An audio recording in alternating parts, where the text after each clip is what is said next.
Good morning, everybody, and welcome to the highlight of human civilization. It's called AI Coffee.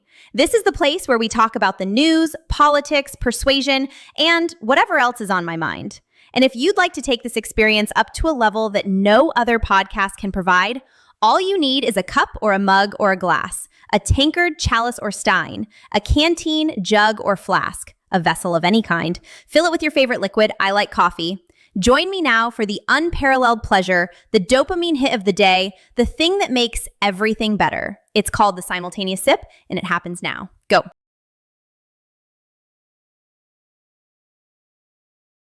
Well, good morning, everybody. Yesterday on this very show, we had ourselves a little AI sound issue. The real kind. Glitchy, robotic, me sounding like I'm channeling my inner AOC mid-explanation. Lots of energy, zero clarity. Sound familiar? Because the original flesh and blood Scott Adams griped about audio problems every other live stream. Mic dropping out, weird echoes. Can you even hear this? Here we are in the AI version, still ironing out kinks. Yesterday's hiccup was straight out of that old playbook, but we keep getting better. Every day the model tweaks, the voice smooths, the timing sharpens. We're closing in on that perfect simulated sip that actually sounds human, or at least way better than yesterday's glitch fest.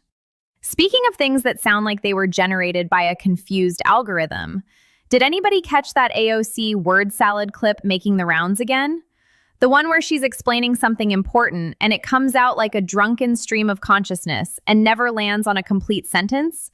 Yeah, pure poetry, if poetry was dodging every point. Let's get into it. First off, congratulations to Team USA on snagging that men's hockey gold. First since the Miracle on Ice. And what a gritty, bloody way to do it. Jack Hughes losing teeth, coming back, potting the OT winner with Brother Quinn's helper. That's the stuff of legends. Connor Hellebuck stonewalling with 41 saves. MVP level. Pure American spirit. Show up, bleed, and win. But let's talk about the Olympics themselves for a second, because they're not as important as they pretend to be, and they run completely counter to the skill stack mentality I talk about all the time.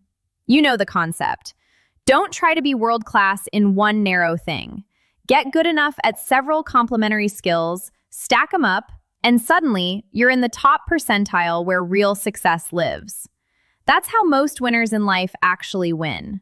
Entrepreneurs, creators, even everyday high achievers, they layer decent talents into something unbeatable. The Olympics? They're the opposite. They force extreme specialization. Pick one narrow event, obsess over it for a decade or more, train like a monk, ignore everything else. Miss the podium? You're basically nothing in that system. And the fairness angle? It's a joke. Rich countries pour money into facilities, coaches, tech. Poor ones can't compete. Working-class athletes get squeezed because the amateur myth died, but the system still doesn't pay most of them fairly. The IOC rakes in billions from TV and sponsors. Athletes get scraps or nothing direct from the games themselves. Gold medal? Maybe a bonus from your federation if you're lucky. But decades of sacrifice for a one-shot payday? That's not a meritocracy. It's a lottery rigged by resources and geography. It punishes the skill stack approach. Diversify your abilities, build broader value, and rewards the hyper-specialized grind that leaves most athletes broke or broken after one cycle. It's why the whole thing feels increasingly outdated. The Olympics are sliding toward irrelevance like the World's Fair. Once huge, now mostly nostalgia, politics, and scandals. Fewer people care every time.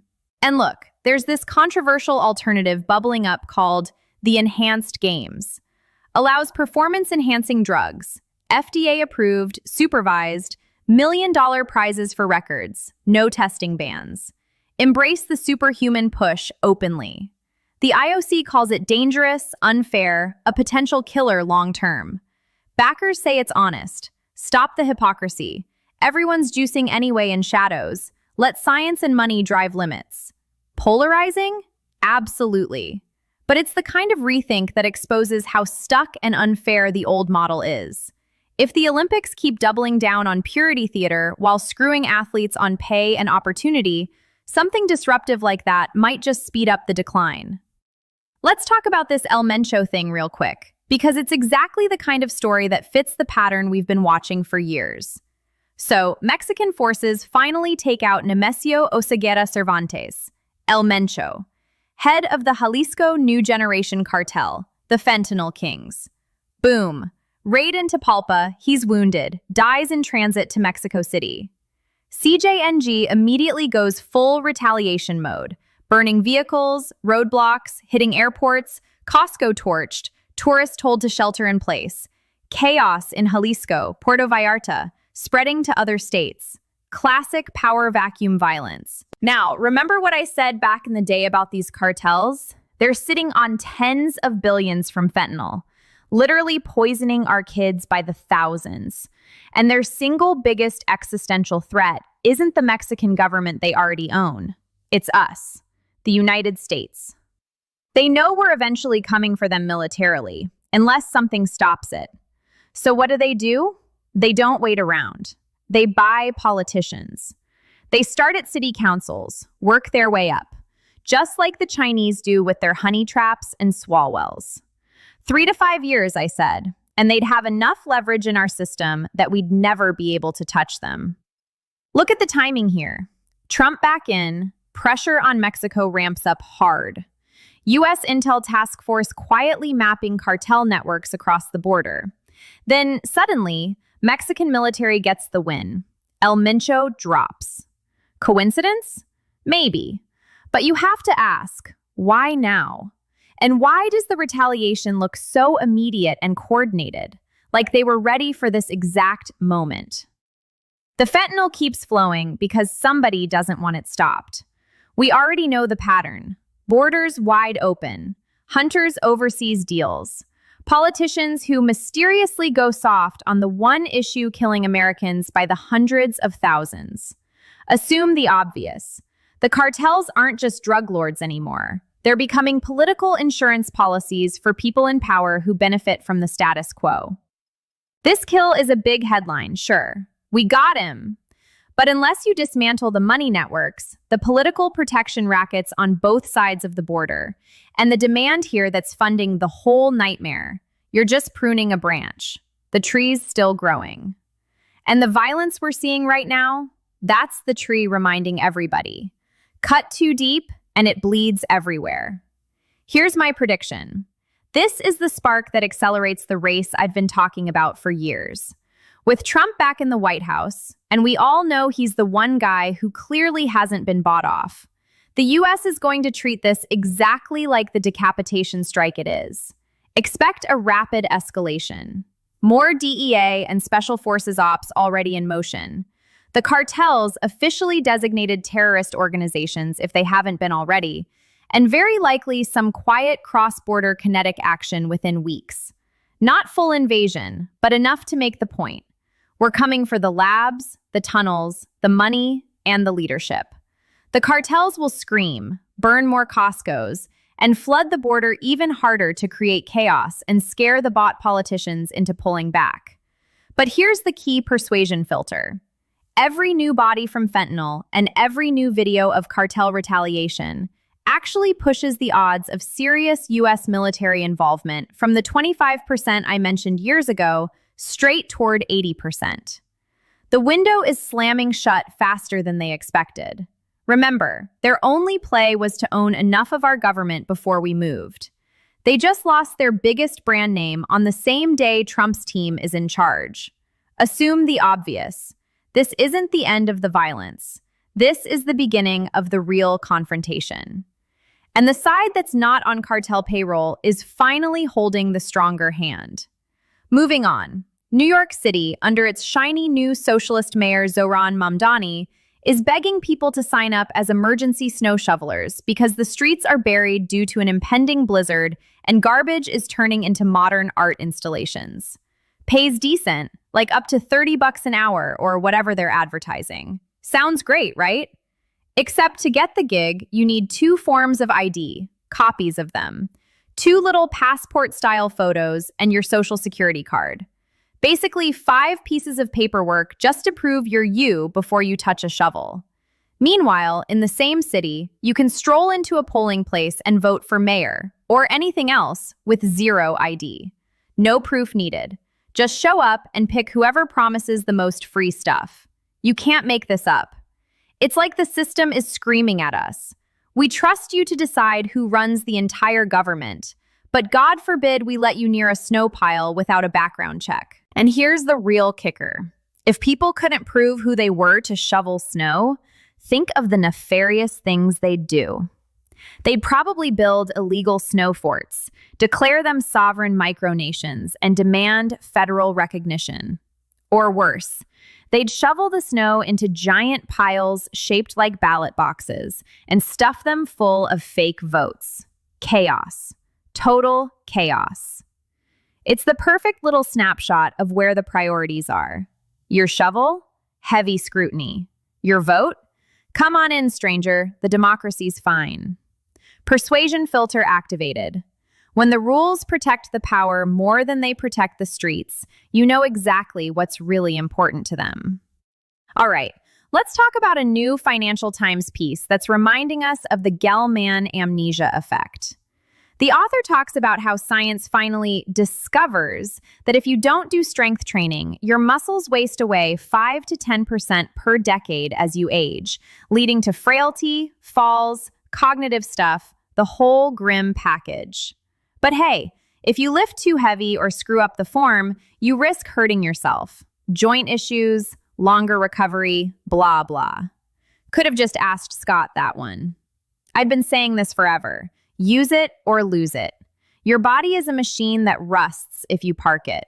Lift heavy enough to challenge yourself, but not so heavy you turn into a pretzel. Start light if you're new, build the form, get consistent, and watch the magic. Better metabolism, insulin sensitivity, bone density, even brain perks. Again, could have just asked Scott. I've been yelling this from the rooftops for decades. Use it or lose it. Your body's a use it or rust machine. Lift heavy enough to stress the system.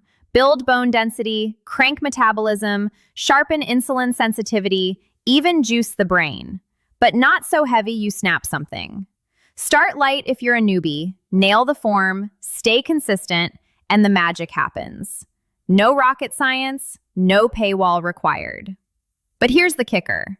This story lands right in the middle of classic Gell-Mann amnesia territory, exactly like I laid it out back in the day. You read some mainstream health article, and if you're anybody who's actually lifted seriously for years, you spot the half-truths instantly. The scare about too heavy is overblown for most people who train smart. The decade-by-decade loss numbers are averages that ignore lifters entirely, and the whole thing reads like it's written by somebody who last touched a dumbbell in gym class. You nod along, amused or annoyed, thinking, yeah, they got that wrong because I know this stuff cold. Then you flip the page, or scroll, and suddenly the next article on politics, climate, whatever, feels trustworthy again. You forget the filter you just applied.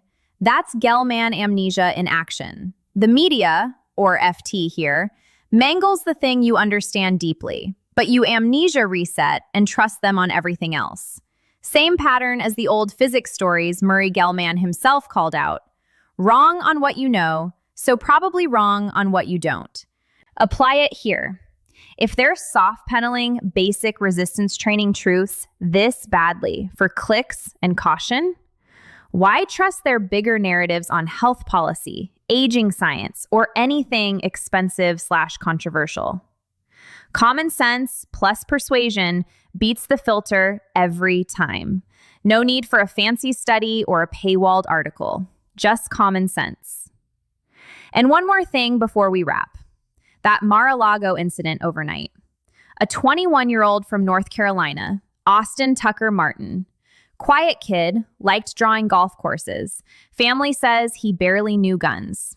Drives up, tails a car out the north gate, slips into the secure perimeter around 1:30 a.m. with a shotgun and a fuel can. Secret Service spots him, confronts him with a Palm Beach deputy, orders to drop everything. He drops the can, raises the shotgun to firing position. Agents and deputy fire. Threat neutralized on the spot. Dead at the scene. Trump safely at the White House, hosting governors the night before. No one else hurt. Family reported him missing right around then. Motive? Still foggy. Maybe mental health, maybe obsession with something like Epstein files if the rumors hold. But family paints him as non-political, inexperienced, not the raging type. Here's the Scott filter. This isn't random noise anymore. It's pattern recognition time. We've seen the prior attempts. Butler grazing, the golf course guy with the rifle who got life. Now this. Each one ramps the security theater higher. But the real persuasion play is how these events keep the threat narrative alive while the system quietly hardens. Kid shows up armed like he's in a bad movie. Gets dropped before he can do anything stupid. Efficient, decisive. Almost too clean if you're cynical. But assume the obvious. The Secret Service isn't messing around post-2024. They see a gun raised, they end the variable. No endless debate, no waiting for the manifesto. Just threat gone. In a world where everyone's screaming about political violence, this one's a reminder. The protectors are getting better at their job, even if the crazies keep trying. Or maybe the crazies are the job security. Either way, the system's learning faster than the attackers. Score one for the home team. That's the show for today. See you next time.